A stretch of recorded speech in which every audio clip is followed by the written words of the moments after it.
How good is this new tunnel motor release from ScaleTrains? Let's find out. Hi, I'm Dan Cortopassi, and today I'm reviewing an HO scale SD40T-2 tunnel motor from ScaleTrains. My model is detailed and decorated for Southern Pacific in the scarlet and gray scheme. I've reviewed other ScaleTrains HO scale tunnel motors from previous runs in both SP and Rio Grande versions. This is the first time I've reviewed one with the 123-inch or Snoot nose. The older reviews are still available here on the channel if you want to compare them. ScaleTrains offers this model in two versions. The DCC Ready version is $199.99. I pre-ordered and got my DCC and sound-equipped tunnel motor for $299.99 direct from ScaleTrains. I'm going to be reviewing SP8321, but I also got a model of 8318. I'll keep that one on the workbench and talk about differences between the two as we go along. We'll start the model at 100 possible points. The engine comes in a sturdy cardboard box with foam lining. Inside is an operator's manual with explanations of how the DCC function keys are set up, lubrication instructions, and other information. A two-piece plastic cradle protects the model. Foam inserts protect the handrails. This is a good box that should protect the model for storage and transport. Tunnel motors were built to draw cooler air from a lower height to combat overheating in Southern Pacific snow sheds on Donner Pass. Rio Grande also bought some of these locomotives. The SD40T-2 is essentially an SD40-2 with a different radiator section.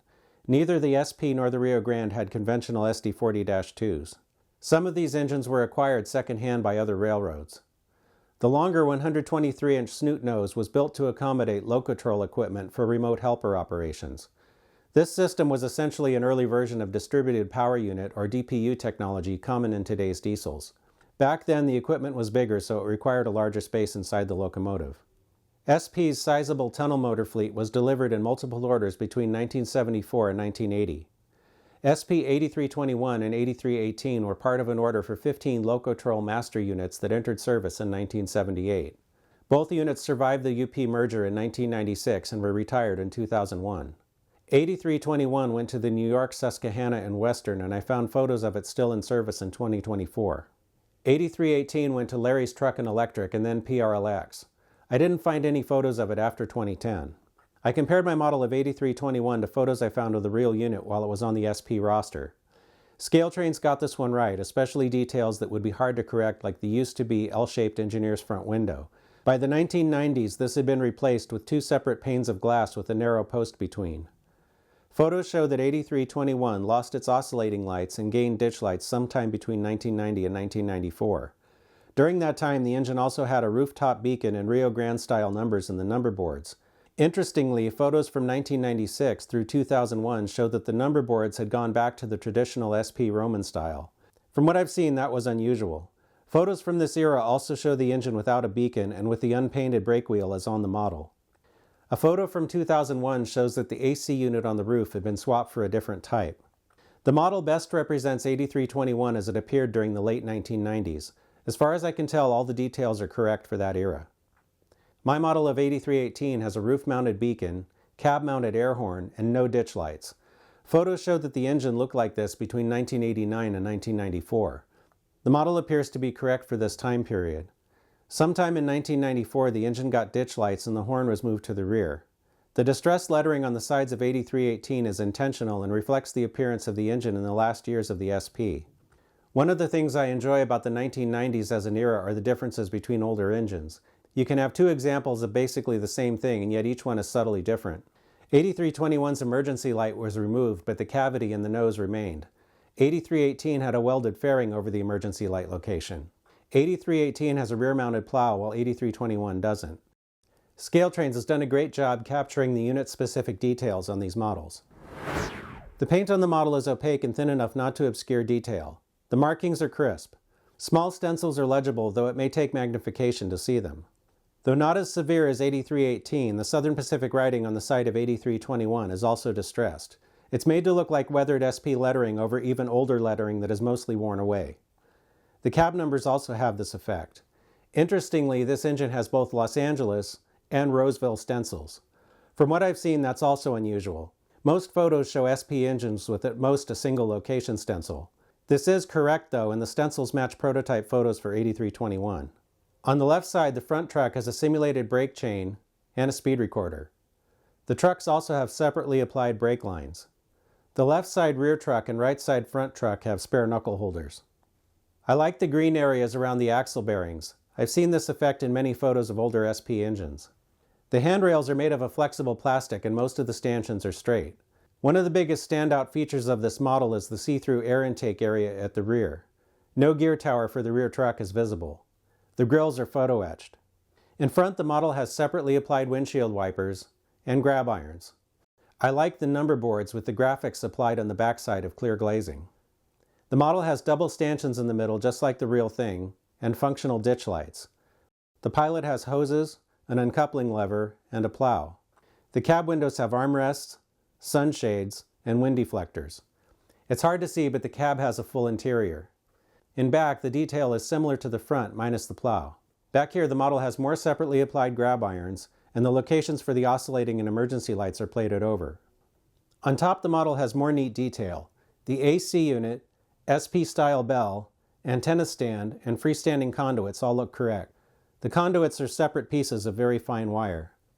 Locotrol-equipped units had more antennas on the roof than ordinary tunnel motors, and this is reflected on the model. The dynamic brake fans have photo-etched grills and the correct number of blades.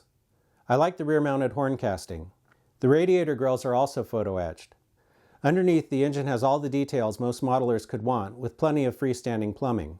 Like most recent ScaleTrains offerings, the wheel faces are painted. All of the axles are powered and all the wheels pick up current. The model has ScaleTrains metal knuckle couplers on both ends.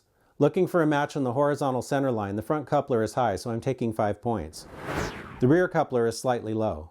All the wheels are in gauge according to the NMRA standards gauge. There is no significant body wobble. The model weighs 21 ounces even. Drawbar pull peaked at 4.9 ounces on my force gauge. I'm testing the model on DCC. I haven't changed any of the factory decoder settings. The address is set to 3 by default. F8 turns on the sound, number boards, and walkway lights. According to the ScaleTrains website, 8321 didn't have ground lights, so there are none on the model. F0 turns on the headlight, which is directional. The front headlight comes on when the engine is set to move forward, and the rear headlight comes on in reverse. F6 turns on the ditch lights, which are also directional and only stay on in the forward direction. The ditch lights are not programmed to flash when the horn sounds. On 8318, F7 turns on the beacon. F2 sounds the horn. The length of the toot depends on how long the key is pressed. F1 rings the bell.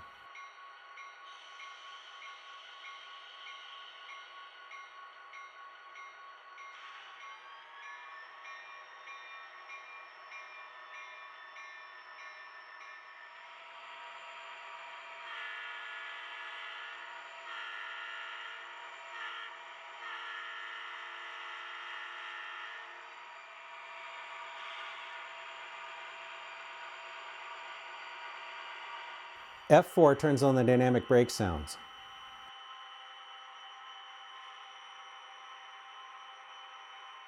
This locomotive has the LoCSound drive hold feature set up on the F9 key. This allows the throttle to control the prime mover sound without changing the locomotive's speed. This can be used to simulate a heavy train starting out with the engine revving, or a locomotive that is coasting.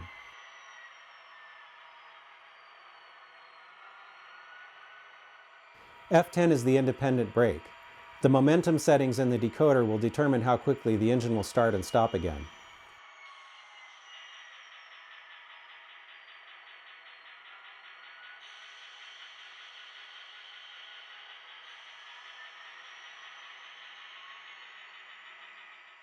The locomotive has no issues on Kato 550mm curves, which are equivalent to a 21 5/8 inch radius. With the sound off, the driveline is quiet. Because it's my preference, I'm going to swap out the factory couplers for KD158s. I'll start by removing the screw that holds the draft gear box. Then I can remove the box. Because of the plow, I had to pull the front draft gear box out at an angle. The rear is a little easier. If the lids are tight, using a small flat-bladed screwdriver can help to pry them off. I'll remove the factory coupler and spring. The KD158 drops right in. It's good to make sure the coupler swings freely. When reinstalling the draft gearboxes, I use a small screwdriver to hold the uncoupling lever detail out of the way. Otherwise it can get caught in the draft gearbox. I lucked out and the front coupler ended up at the correct height. The rear coupler is even lower than before. I'll file some material from the coupler mounting pad. I'll also file the top of the draft gearbox lid. It took some trial and error, but I got the rear coupler up to where it needs to be. Like most ScaleTrains engines, these have a removable dynamic brake section to access the decoder. This one already has a Locosound 5 in it, but if you wanted to swap this decoder, or if you bought the DCC ready version, this is where you'd install it.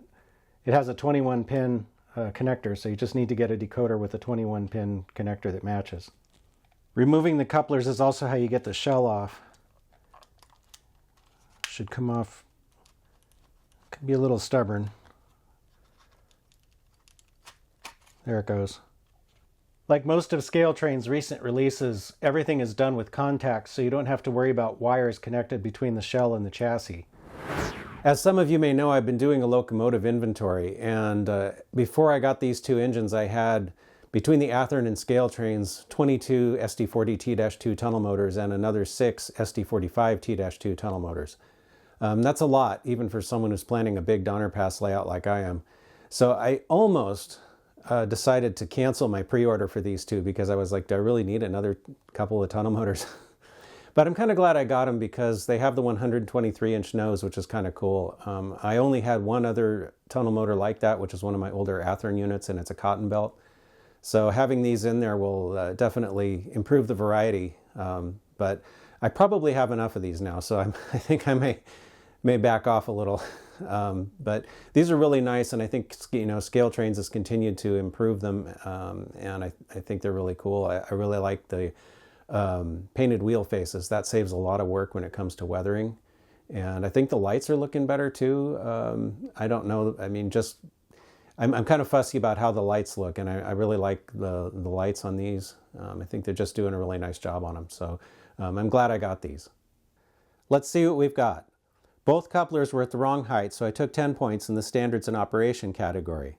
That leaves us with 90 out of 100 possible points, which earns an A-. Though I didn't formally review 8318, I did run it through all the same tests, and it would get the exact same score. Both engines are nice models that deserve a green signal.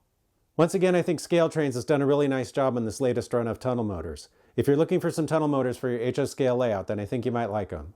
If you like this video, then please like, comment, share, and subscribe. Stay tuned, and thanks for watching.